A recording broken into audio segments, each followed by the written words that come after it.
Welcome to the Hockey Writers Chicks and Sticks, a weekly show hosted by some of our best female hockey writers, bringing you the latest news, rumors, trades, player grades, game results, and much more. From talking hockey with NHL personalities to tackling the latest big issues, our team covers everything hockey and more. So sit back, relax, and enjoy some Chicks and Sticks.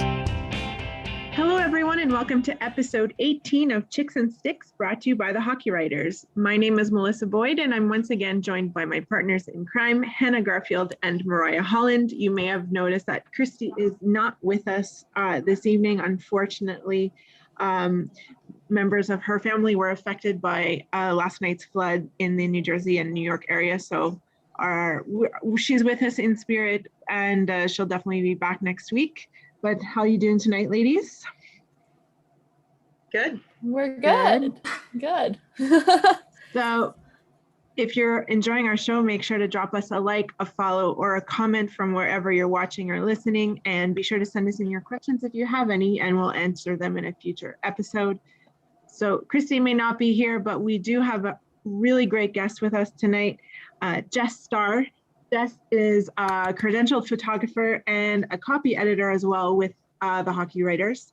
We've been wanting to get her on for a long time since we started the show, so we're happy that our schedules were able to work this week.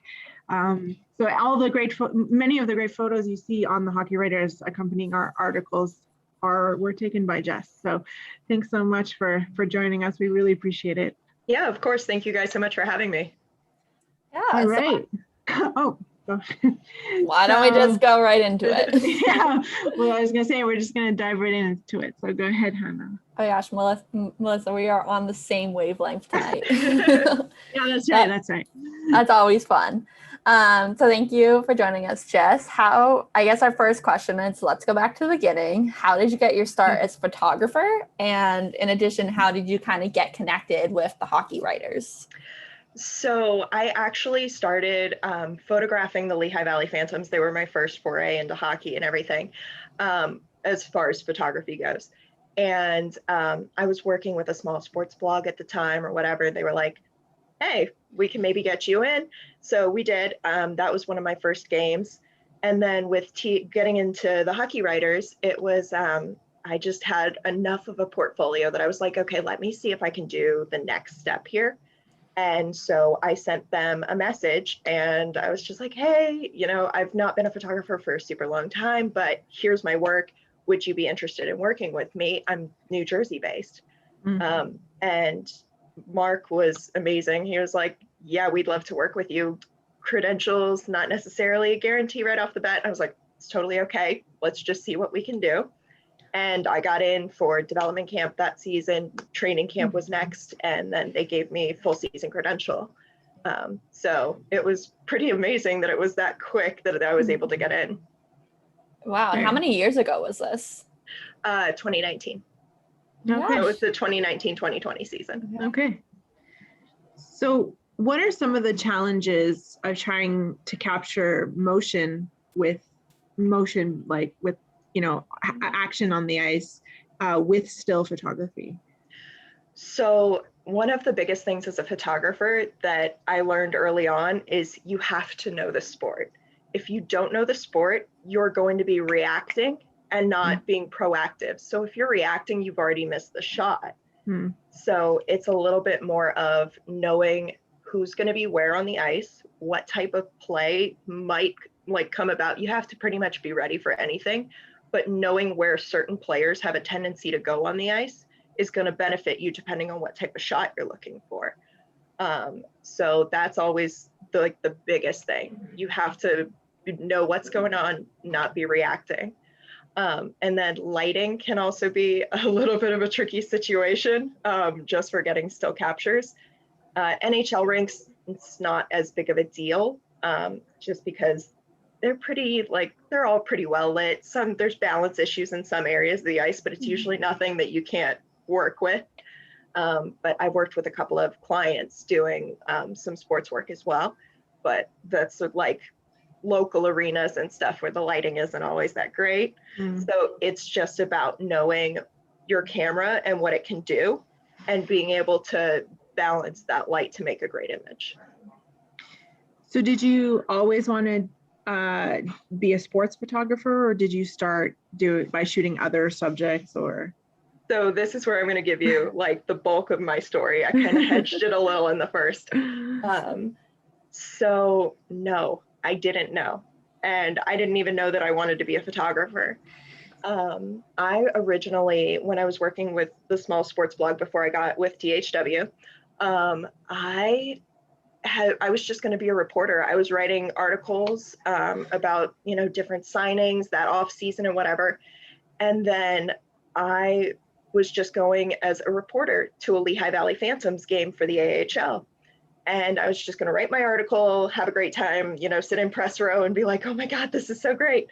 I went in and she saw that I had my the woman checking in and doing credentials saw that I had my camera bag on me. My plan was just to like go in, take some photos through the glass during warm-ups, just to have something to use with my article. And she was like, oh, well, you can head downstairs to the media room and the team photographers will let you know where your location is. And I kind of was like, pardon? Like, what do you mean? Because I didn't expect anything of it. I went down there. I just started talking to the photographers and they're like, well, there's not many people here tonight. For the third period, I can put you in the Zamboni tunnel. And I was like, okay, sure. So I never even went up to press row that game. I honestly was like shooting the whole thing. I shot 2 periods from the concourse. I shot the third period in the Zamboni tunnel. And I kind of never looked back at that point. So it was just so exciting to me to be able to like get a start that I didn't expect, kind of a thing. And yeah, I had not planned to be a photographer at all. And then I just kept going at that point, and here we are. That's crazy. Crazy how things happen sometimes. Yeah, so no formal schooling or anything. I just have been learning on the go pretty much. Oh my gosh, that is I was a film major in college, and like trying to learn cameras was the hardest thing to me. So I can't even really hard. It's so hard. So I'm like so curious, like what was that learning curve like? It was a little challenging, but I had some really great people that were helping me along the way. And my dad also did a little bit of photography when he was like in high school and college and whatever. Granted, it was on film back then, but he was kind of like talking me through a little bit of like the basics of, this is what aperture is, this is what your shutter speed is, stuff like that. So the very, very basics, my dad did actually help teach me a little bit of it. That's so cool. I have never I've had it like explained to me like how aperture, shutter speed, and ISO like kind of work together. Yeah, I've had the triangle it has never made sense for me in my head. Like it's never. If you increase or decrease one, you have to increase or decrease another one to balance it. It's all just knowing. It's all practice, honestly. All of it's practice. So going back to challenges, but focusing on this last season and the season prior, how was photographing games with no fans and all of the protocols in place? To be honest, it was pretty brutal. Because I am still so new to what I do, it felt like I was just being so limited in what I could do creatively. Because the first season I did, I was like downstairs, there's cutouts in the glass, and it was like, oh, I can do so many things. I can do this angle, I can use this lens. When you're upstairs in the concourse and that's the only place you're allowed to shoot from, it's so hard to come up with something new game after game. And then you're only seeing the same 8 teams. Like that made it harder too. So it was kind of a lot of having to break out of this just creative rut and figure out how to still produce good images for the site. So while you were speaking about different lenses and that, but what's some of your favorite equipment to shoot games with? So I have a Canon 1DX. It's actually the original line. It's not like the Mark III or anything. I don't have that kind of money. So that's probably my favorite camera body to shoot with. My 70 to 200 millimeter f2.8 lens. It's pretty much going to be a photographer go-to for a lot of things, not even just sports. It's a fantastic lens. It's fast. It's so sharp. And I've just created some really, really great images with it so far. But last season, I was mostly working more with the 300 millimeters. So it was a little bit more distance because I was upstairs all the time. So pivoting a little bit, and obviously you only saw 8 teams last year. So what's your favorite player or team that you like to photograph? And is it one of those 8 teams? It is one of those 8 teams. So I'm originally from Northern Virginia. I'm not from New Jersey. So I am a Washington Capitals fan through and through. Like, I've been watching hockey with my mom since I was 6 years old. So like, it's been Capitals all the way for me. But I've learned to like the Devils and appreciate them. And it's really cool to be that close to a team and to have that much access. But definitely, like, the Capitals players are my favorites. I am very sad that Braden Holtby is no longer a Capital. He was fantastic to photograph. His masks are always like so cool. Though granted, he does not turn to the camera a lot. He very much tries to ignore anything that's going on beside him. I noticed one of the goalies this was like the 2019-2020 season, Ben Bishop, he actually will kind of look to the photographers a little bit more. It's like he doesn't entirely tune us out. It's not that he's paying attention, but it's that we're not just part of the blur. So I actually was able to capture a couple of images of him looking directly at me. Those are like some of my favorites. I'm like, oh my God, like I actually caught the right moment. You don't really think of like some players who kind of acknowledge the photographers. Yeah. I've had like 1 or 2 that, like, I don't even know if it's intentional or not. There's obviously no way of knowing that. But when there's a stoppage in play, they'll kind of skate out of the net a little bit. The goalies, they'll either skate to one side or the other. I've had a couple of them tap the wall where I'm at. I don't know if it's their habit, if it's their superstitions, or if they're just like, oh, hey, I see you there. But it's still kind of cool either way. So you kind of led into the next question. What are some of the most memorable moments you've been fortunate enough to capture? Are those kind of some of them, or? So I do have a few specific ones. Obviously, if we're talking double specific, seeing Nico Hischier debut with the captaincy, that was really cool. Jack Hughes' first game was pretty memorable. But 2 of my favorites, little stories here. Mike McKenna, he was a goalie, traveled around the NHL, the AHL. He ended up in Lehigh Valley the first season that I was shooting. And there was just something about this one game. I didn't really know anything that was going on at the time, just with the team and everything. I was still getting started. And I had heard some rumblings from like some of the PR guys that afternoon while we were upstairs getting ready, that this might have been Mike McKenna's last game.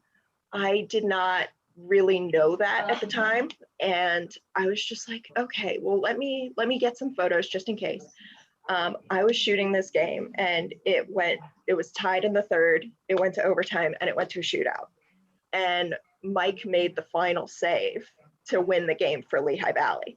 And then that was when everybody in the stadium kind of just knew that it was like his final game and he was going to retire. His family had been there that night. His dad was waiting for him when he got off the ice. It was just one of those really cool moments that you just feel it. And then probably like my all-time favorite memorable moment is obviously I was shooting Alex Ovechkin when he scored 700. Well, speaking of that, you're really good at leading into our questions. I know. Sometimes I'm pretty good at this. We wanted to ask you specifically about capturing that 700th goal and what it meant and what it was like to be in the building for that, historic achievement. God. Okay. So this is going to be me being long-winded here. I have wanted to tell this story for a really long time. I thought about writing an article for the Hockey Writers, but I just never really got around to it. So this is kind of perfect. There were literally no words in the moment to actually describe what it was. It was just so unreal. So we're going to back up just a little bit to the beginning of February. I had been working the Lehigh Valley Phantoms games. I'd been talking with some of my photographer friends, and I was like, I know he's at 698, but he's going to wait. And they're like, what are you talking about? I was like, he's going to wait until he's in Jersey. And they're like, absolutely not. There's like a whole month between that game and now. And I'm like, I have a feeling. And there was like 2 weeks or so that went by between 698 and 699. He scored 699 in Montreal. And that was 2 days before the Devils. And I was like, okay, he's going to do it. My mom was on board at this point. She was starting to be like, okay, so what did you do? Like, I was like, I don't know, I just feel it. That game, first period, he looked good, but he didn't look like it was anything spectacular. The second period, still nothing. The third period came up, and I was supposed to be shooting from the concourse. And because it was a full house, obviously, there were so many photographers there that night because everyone was like, oh my God, this could be 700.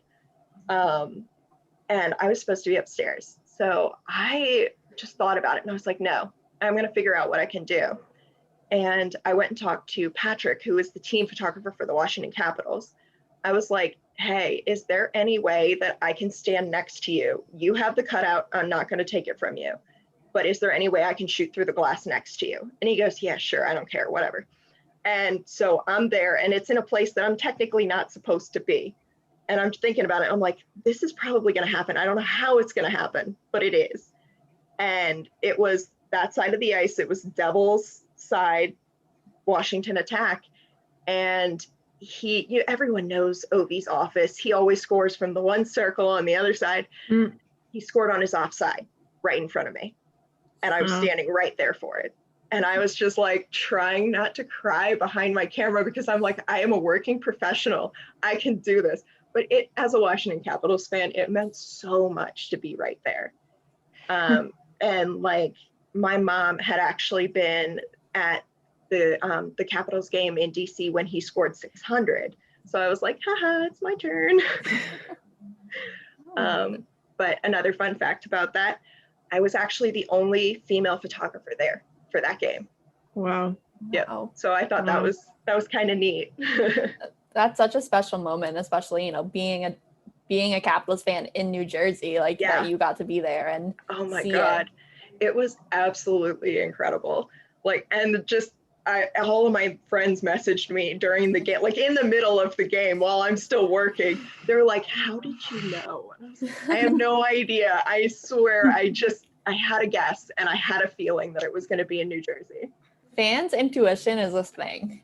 Yeah, like, it really is. They know. It is. They know. Definitely.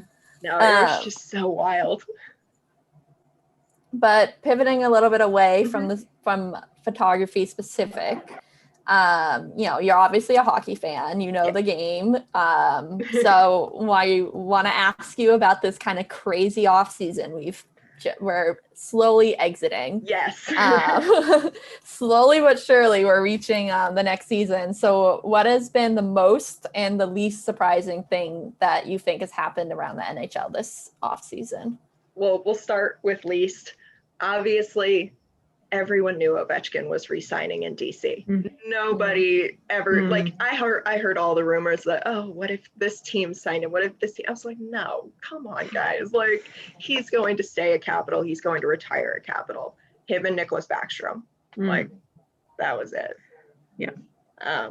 Most surprising, honestly, I probably have two. Like, there's one that's like, but I'm a little surprised that Jack Eichel hasn't actually been traded yet.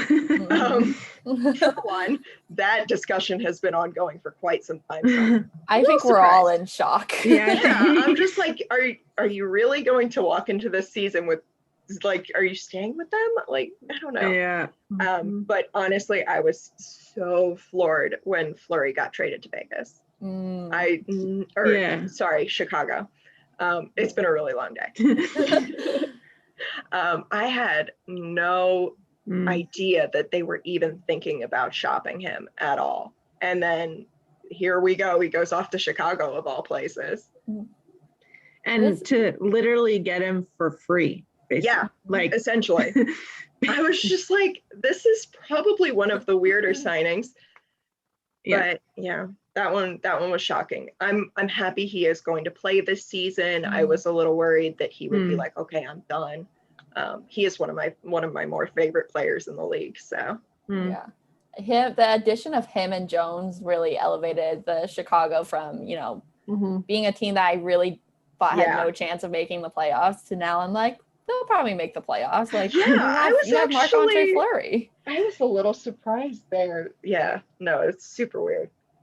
As a Capital, we talked a little bit about the Ovechkin deal, once when it was signed. But as a Capitals fan, what do you think of the deal itself?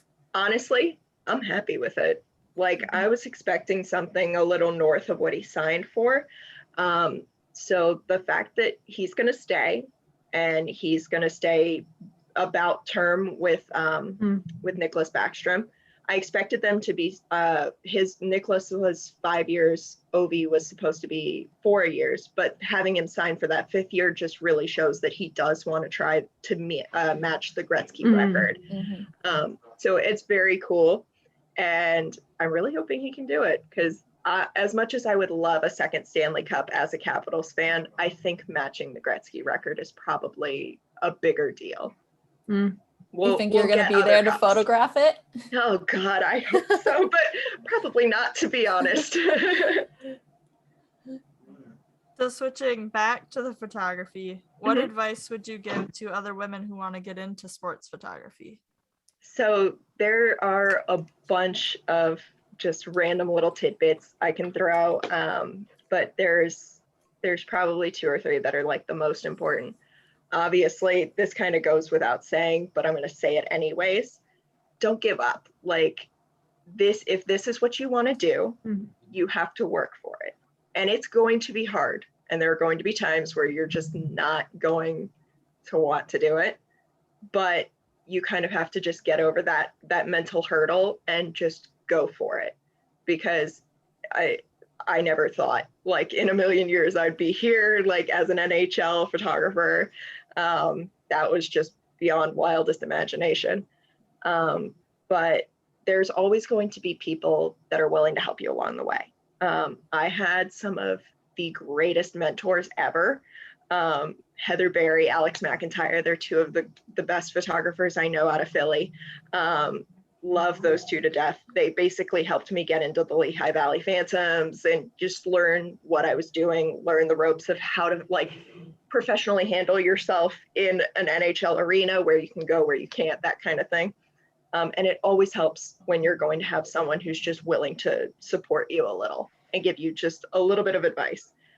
And then, I don't know, probably like one of the best things you can do as a photographer is just to know your gear. Know your gear, know your stuff, know everything that you can to be able to set yourself up for success. And it'll just help you immensely. And that's pretty much what I'm trying to do. I'm still learning, so I can't even like speak from, high up wisdom. I've only been doing this for like 2.5, 3 years. So very good advice, for sure. I think you're doing a great job. Yeah. Thanks. I appreciate that. I like our photographs. Yes. I was going to say, I can't wait for you to shoot the Canadians again so I can use some new updated photos. Here's the thing. That game, I am actually in discussion with my mother of when I am going to come down for Christmas, because the Canadians are in Jersey on the 23rd of December. And I never got to shoot Carey Price because he was injured in 2019, 2020. he was injured at the time, and he's like one of the goalies that I'm like, oh my God, it would be incredible to see him. So I'm still in discussions of whether I will be showing up on Christmas Eve as opposed to a few days before. Do you have, I have one that I have like, do you have like a favorite like position to photograph? Because I feel like you've mentioned the goalies a lot, but like Goalies. it's goalies. The forwards and the defensemen, they all look relatively similar. It's the same gear, it's the same padding. There's not much differentiation. Goaltenders, there's always the mask. Their pads are sometimes going to be different. And there's just a lot more intensity. Like you have intensity with forwards on face-offs and stuff like that. And obviously, they're flying down the ice. Sometimes they don't always make the greatest faces and it doesn't make a usable photo. But goaltenders, their intensity behind the masks is usually capturable in any given situation. It's just finding a really good angle and a great shot, composition wise. But they're just a lot of fun to photograph. There's so many things you can do. What about coaches? Do you get? So I sometimes get some photos of coaches. That is actually a very good understanding I've come to with the New Jersey Devils team photographer. His cutout in the ice, in the glass, he's only in one position. So it's facing the coach's benches. So usually for the second period, I'll come downstairs and I'll be like, hey, can I just sneak in for like 2 seconds? I'm gonna snap some photos of the coaches and then I'm gonna go back upstairs. And we're on pretty good terms. So he usually lets me do that. But I am usually not on, if I'm upstairs, I'm usually not on the side that's facing the benches. I'm usually behind them. So I don't always get the greatest photos of coaches, but sometimes I try to. I feel like that could be quite interesting too. Yeah, no, definitely. I've seen some coaches get pretty riled up. Barry Trotz, the New York Islanders. Yeah. He is a very fun one. Yeah, for sure. So we always like to wrap up the show. I'm not sure if you've seen, but a bit with a little bit traditional. It's a Chicks and Sticks tradition, a little bit of rapid fire where we try to let people get to know you a little bit better outside of the hockey rink. So we'll just shoot you some quick questions here. So the first one is, what's your go-to coffee order? Oh, that is such a good question. Grande triple blonde ristretto, oat milk latte, 4 pumps of brown sugar syrup, 1 pump of vanilla. And I'm so glad you asked that. I am a barista as my day job. Oh, wow. I'm a Starbucks barista. I was like, whoa. I was gonna say, because I was like, wow, we end up making some of the craziest things just because we're bored at work sometimes. So that's, my coffee order, I walk in and I'm like, I am so sorry. I apologize in advance. You might want to write this down.